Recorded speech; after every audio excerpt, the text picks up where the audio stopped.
আজ আমি রান্না করতে করতে তোমাদের একটা গল্প শোনাবো। সত্যি ঘটনা, নিজের জীবনের।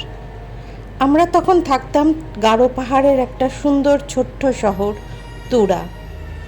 আমাদের বাড়িটা ছিল শহর থেকে অনেকটা দূরে, চাঁদমারি বলে একটা জায়গাটা খুবই নির্জন নিরালা। এমন নয় যে সেখানে কোনো বাড়িঘরদোর নেই। দুটো চার্চ ছিল, ক্যাথলিক আর প্রেসবিটেরিয়ান। ডন বস্কো স্কুল ছিল বাড়ির কাছেই, আর ছিল ছোট ছিমছাম একটা গারো গ্রাম, কিন্তু ভীষণই নিশ্চুপ, শুনশান জায়গা। সন্ধ্যের পর তো আরও চুপচাপ হয়ে যেত। ওই বাড়িটায় যেখানে আমরা থাকতাম, রাস্তার ওপরেই বাড়ির সামনেটায় ছোট একটা মাঠের মতন ছিল। সে বাড়িটায় কেমন একটা অস্বস্তি লাগতো। থাকতাম ঠিকই, কিন্তু কেমন জানি গা ছমছম করত। আমি তখন ছোট ছিলাম, ভীতুও ছিলাম, লজ্জাও করতো কারুক্ষে বলতে। বলবে যে ভীতু কোথাকার, হাসবে আমায় নিয়ে। রাত হলে ভয়টা যেন আরও বেড়ে যেত।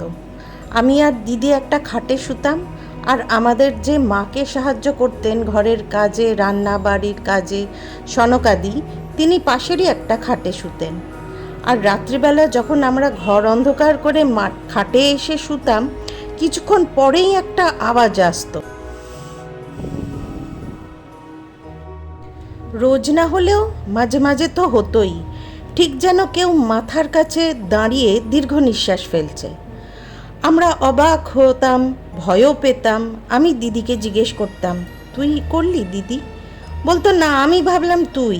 সনকার দিকেও জিজ্ঞেস করতাম, উনিও শুনতেন, কিন্তু বলতেন না, উনি তো দীর্ঘ নিঃশ্বাস ফেলেননি। মাঝে মাঝে ভাবতাম আমার বাবার হ্যাবিট ছিল দীর্ঘ নিঃশ্বাস ফেলা, থেকেই অনেক চিন্তা ভাবনাও ছিল।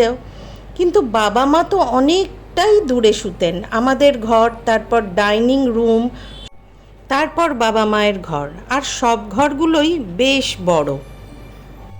সেখান থেকে বাবার দীর্ঘ নিঃশ্বাসের আওয়াজ কি করে আসবে এত দূরে?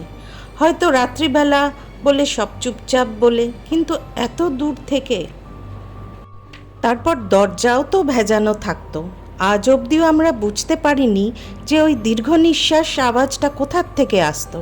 সেটা এক অদ্ভুত ব্যাপার, যেটা একেবারেই unexplained completely. If you like my video and storytelling, kindly subscribe to my channel so that I can make more such content. And thank you for watching.